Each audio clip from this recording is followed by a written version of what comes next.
Ukrainian President Volodymyr Zelenskyy told the United Nations Security Council on Tuesday at least 300 civilians were tortured and killed by Russian troops in the town of Bucha, and he called for a Nuremberg-style tribunal to investigate and prosecute Russian war crimes in his country.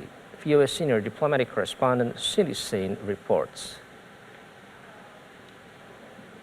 Other reporters and human rights groups have visited the town of Bucha near Kyiv, documenting reports that the withdrawal of Russian forces revealed the tied, tortured, raped, and burned corpses of local civilians, including children.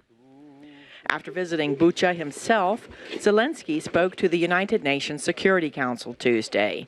He said more Russian atrocities are being revealed as their forces leave other areas, and he called for those responsible to face justice.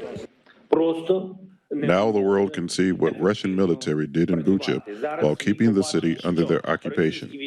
But the world has yet to see what they have done in other occupied cities and regions of our country. Geography may be different, but cruelty is the same.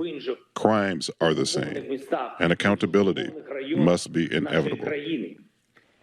A video journalist working for VOA spoke to residents of Bucha who survived the invasion, like this woman. My neighbor is buried there. We lived right next door to each other. They said they had orders because their checkpoints somewhere they were attacked. We supposedly attacked them. That's why they're shooting us. That's what they said. 2 from our building were shot. The one who was wounded was taken away to a hospital in Kyiv already. The other one was shot dead. The eyewitness to the shootings, saying Russian soldiers told her they had orders to kill her neighbors, could prove significant. An expert on civilians targeted in wars told VOA.